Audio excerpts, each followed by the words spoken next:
It's not the wind, it's something clear. Beyond the cottage door, what lies in store? Ghostly tales and so much more. Beyond the cottage door, the unknown roars. Step inside, let the spirit soar. Candlelight flickers, the walls confide. Secrets of those who never died. Cold breath lingers, a chill in the air. Sit with us if you dare. Beyond the cottage door, what lies in store? Ghostly tales and so much more. Beyond the cottage door, the unknown roars. Step inside, let the spirit soar. Let the spirit soar. Welcome back to Beyond the Cottage Door, because the dead have stories too. And sometimes they come with mirrors and a bestie from the USA. So on today's episode, we're diving into everything to do with mirrors and everything to do with mirrors and the paranormal. So we're talking folklores, spiritual practices, we're talking superstitions. We're going to be discussing it all today on this episode. Plus, we're going to let you know about a little secret visitor we have had to the cottage.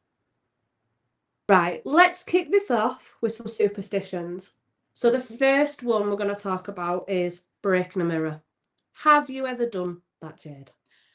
I don't think so. I can't remember breaking a mirror, but I might have done. And you know what to say to that, don't you? 7 years of bad luck. I'm pretty sure I broke a mirror as a child because I was like a chaos monkey. Like, Did you get 7 years of bad luck? I can't confirm nor deny. I can't remember what I had for tea last night, let alone 7 years ago. I'm not gonna lie, guys. So, have you broken a mirror? Did you get 7 years bad luck?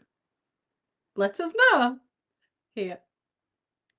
Mirrors are also said to hold trapped souls or reflect more than reality, which is obviously an interesting phenomena in itself. Like, do you believe that mirrors have the capacity to hold a soul or to have an attachment? I believe they have the ability to do more than just be a mirror. I would say the extent of attachment, possibly. Definitely. I don't know about holding a soul. I don't know where I sit with that. What about you? So I like everything if you've got an attachment to it, if it's something that's, you've put an emotional imprint into. So say like you got a fancy mirror for a wedding gift, for example, that mirror's going to hold that emotional connection. You've got married. So maybe it could potentially store that kind of energy, or like if... Yeah, so like the attachment theory. Yeah. Again, another superstition is two mirrors facing each other that can create a portal. I do believe in that. Yeah, I do. I do believe in that. So much so that I made sure that no mirrors face each other and none are facing my bed or windows. Yes. That's just a thing that I think all of us at FX Paranormal practice. Rianne cannot be trusted with mirrors. No. Another folklore or superstition is that mirrors can be used for divination. So like placing them and asking for, like messages and stuff like that. People have said that if you put a mirror at the end of your bed, like I've just mentioned, that can trigger nightmares. Yeah. So definitely with the divination, we have had a horrifying and terrifying experience from Andy from Conjure Quest upstairs in the priest's bedroom, as well as Laura, she went and did some mirror scrying on the dresser and had a similar terrifying experience. So I do genuinely believe that. Obviously, another fascinating practice is across cultures, mirrors can sometimes be covered to, as like when someone dies, to stop the soul from getting trapped, to, take away the vanity aspects of mirrors and homes, to mourn a person properly for. So what is your take on that practice? Have you ever seen it done? I've never seen it done, but I do know that I have covered mirrors myself. Like when you say a mirror shouldn't like facing each other or anything like that. So if you're moving a mirror around, cover one of the mirrors. So I can understand the theory behind it. Yeah, definitely. Some people also are big believers that even just your normal mirror can be a portal between the living and the dead. They don't need to be facing each other. It's all about intention and about putting your intentions into that mirror. People have often said, like, it can be used as a symbolic way of mourning people, to say goodbye and to wish them well on their next journey into the afterlife. Yeah, see, with the mirror not having to face another one to be a portal, I again do believe that. We're living with Rianne. Yeah, So, yeah, I do believe that. What about you? I do believe that as well, 100%. So, let's discuss the origins of Bloody Mary. Have you guys ever stood in front of a mirror? Wait, there is a mirror behind us. So let's refer as BM from here on out. Just in case. Have you guys ever stood in front of a mirror with a candle and said the name BM. 3 times? If you have, what has been your experience? Because we are very, very interested to know. So I have done it when I was younger, and obviously less clued up about these things, and I scared the bejeebus out of myself. And I don't think it's necessarily because I experienced something unexplained, but I think it's more to do with the fact that it was dark. The horror, spooky story behind it. I think I just rattled myself a little bit about that.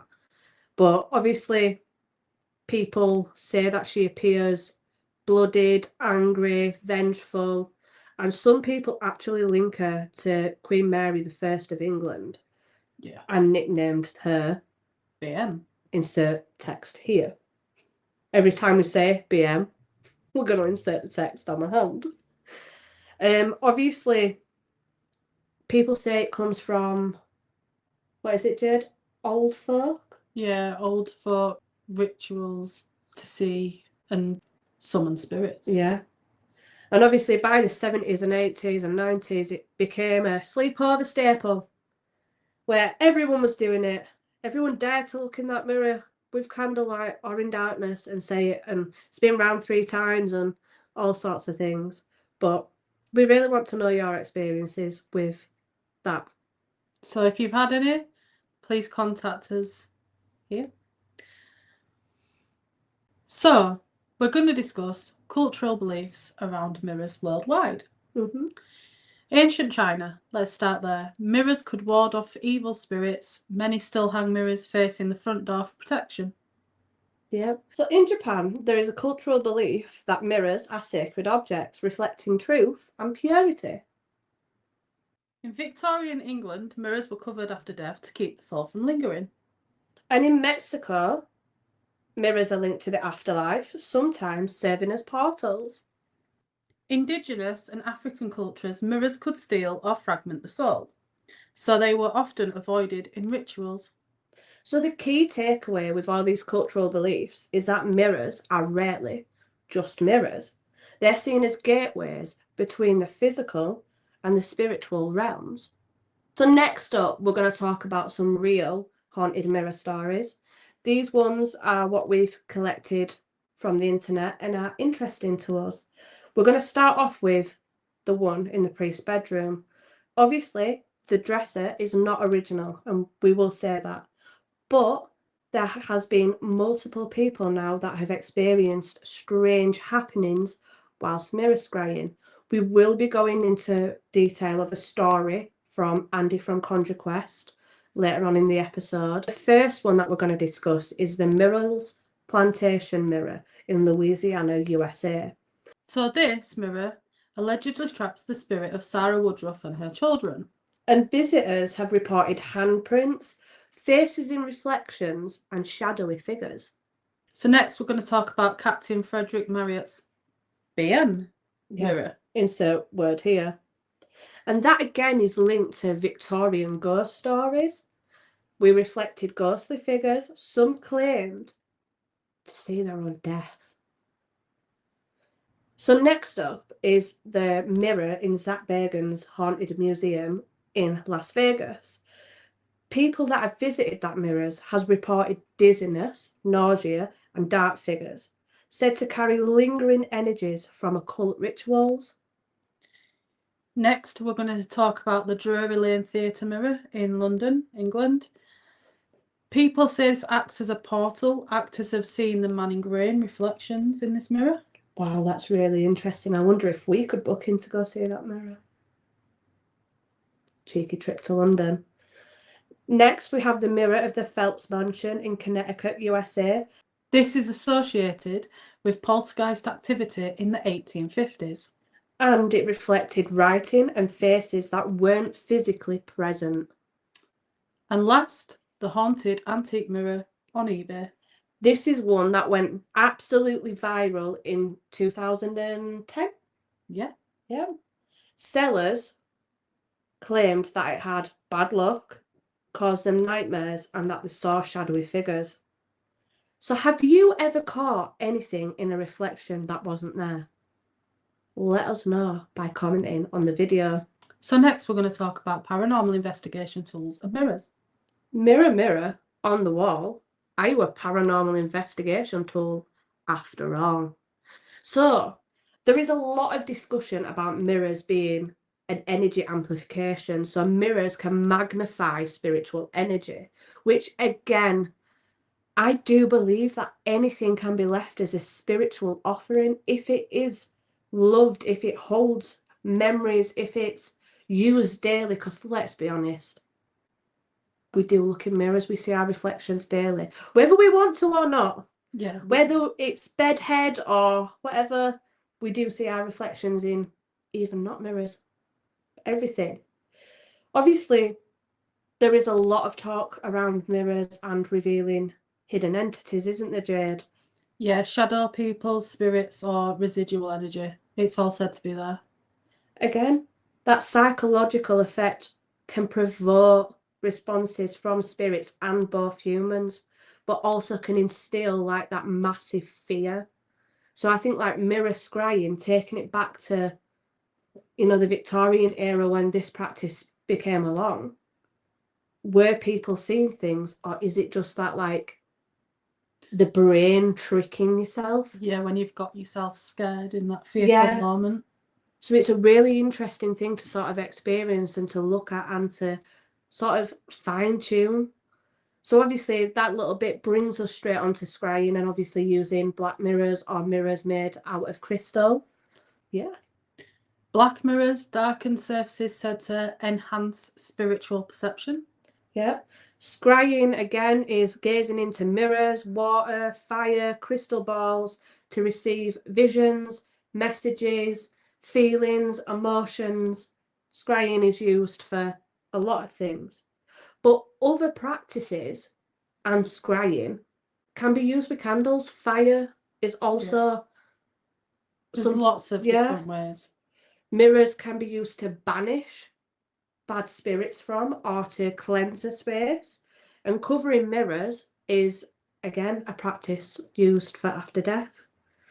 So, Jade, the big question. Would we have a haunted mirror here at the cottage? Why not? Why not? We are a group of people that want to try and want to see, and we're all here to prove paranormal. Let's give it a go. So if you think that you've got a haunted mirror and you want to tell us about it and possibly show us it or just give us a story about it, again, please contact us here. Yeah. Again, there's so many pros and cons to it, because that pro could be like an artifact to help us with paranormal research, could provide some evidence of spirits with mirrors, but also the con of it. Yeah, it could invite negative energy or disturbances into the space. Yeah. So maybe we'd have to bring it to a neutral space first. Yeah, and when we did bring it into the cottage, we would have to put certain boundaries in place. Yeah, we'd probably cover it with a cloth until it's been like worked with, and the intention of that cloth would be to hold whatever kind of haunting back, essentially. The intentions would be put into it. So this brings us to our spooky mirror scrying story at the cottage. Andy is a part of a small paranormal investigation team called Conjure Quest. They had travelled to the Priests Cottage in Leeds, here, a modest building joined to what was once a primitive Methodist church. Visitors have reported strange reflections in the upstairs bedroom mirror, so the team decided to spend 2 nights investigating. The cottage was quiet when they arrived, but it carried that heavy stillness old places often still have. On the first night, they captured several clear and convincing EVPs. On the second evening, Andy set up in the priest's bedroom to try mirror scrying. Under a dim red light, the mirror stands on a small dressing table. When the session began, Andy sat before it with the light behind his shoulder. The rest of the team remained silent. Recording, he focused his reflection, watching the faint movements and distortions in the glass. For a time, nothing happened. But Shan, do you want to discuss what happened next? One of the team members later said that the change was subtle at first, and his reflection seemed out of sync with him. His face appeared narrower, his eyes deeper set, and the muscles around his mouth tightened to an unfamiliar shape. His features seemed to draw back beneath something older came forward. His breathing slowed, he muttered something others couldn't make out, though the recorder picked up a low sound, perhaps a name, spoken in a voice that wasn't his. For a short moment he looked vacant, like his attention was somewhere else. Then he twitched suddenly, inhaled sharply, and seemed to come back. Afterwards, Andy said he felt like someone had leaned over him from behind, pressing close and looking through his eyes. He remembered nothing of speaking. Later, when they reviewed the footage, it showed all what they recalled. Andy's reflection shifting, his neck bending strangely, and just before he came to, his face forming the distinct features of the first known priest that lived here at the cottage. We will now insert the clip and the picture of the first known priest of the cottage, and this is very compelling. Like, this is one of those sessions with mirror scrying that really makes you have some sort of feeling like it's quite unexplained and strange. So we will put it in now and you will be able to watch that. So let us know what you think about what Andy from Conjure Quest has captured, and drop a comment, go and follow them, discuss their evidence.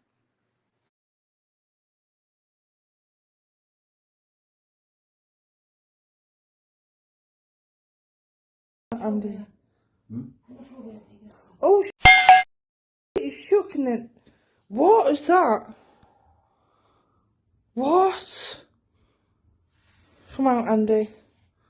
Holy feck. Do you have the follow as well? Yeah.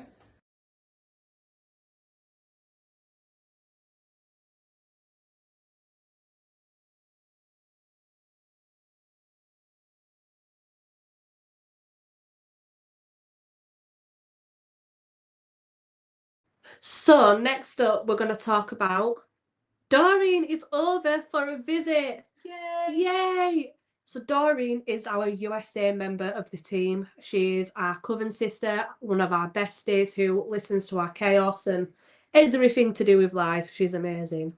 She is.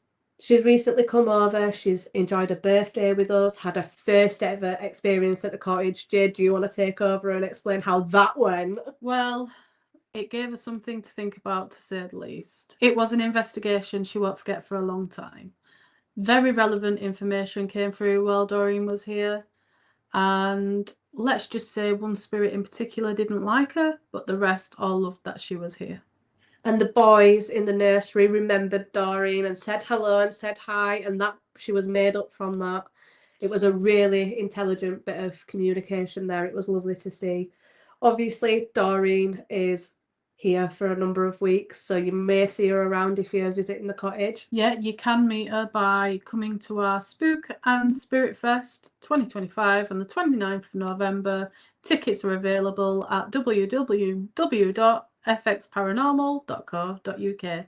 They start from free all the way up to the paid tickets. So please do go on there. And even if you just come along to see the guest speakers that we've got lined up and the vendors, that would be amazing. We have so many interesting guest speakers coming, talking to us about a range of topics that all are to do with spirituality, to do with paranormal, UFOs. I am so excited for that. After what we've been watching recently on Netflix and sort of like diving deeper into the world of UFOs and aliens and all that sort of fun things, we can't wait. And obviously, we're a community. We want to see as many people as possible and just see how you're all doing, basically, and just get together and have a fun time. And this event is a charity event. We don't take any profit from it. All profits are going to charities. So please come along and please do support. So Doreen also gave us some updates on Irene and Annie. They are doing brilliantly. If you do not know Irene and Annie, they are two vessels that we acquired, we worked with, and the intelligence, the responses were just so intelligent. And Irene picked Doreen and said she wanted to go live in the USA. And Annie said, "You're not leaving me here. Take me with you." So Doreen ended up with two of our haunted vessels who we have worked with time after time, and they're doing great. They are draining a lot of lights though. Yes, a lot of lights. But you know what's absolutely lovely to see is that Irene and Annie go on like little adventures with Doreen, and I think maybe we need to pester her for a few more photos of her, like places to go together so that we can show you guys. We'll get that'd be so fun. We'll get some photos off of Doreen and we will put them on our Facebook at the Priests Cottage and FX Paranormal. So guys, that's the end of today's episode. We really want to thank you again for coming and sitting and enjoying our new setup. Our light is finally up. We're actually in screen. You can see our faces. But yes, if you've enjoyed today's episode, don't forget to like, share, comment, and subscribe. Come back again. We do these things to connect with our community and to connect all communities together. So guys, until next time, don't open doors that creak. And whatever you do, don't stare into mirrors too long. Let the spirit soar! Let the spirit soar!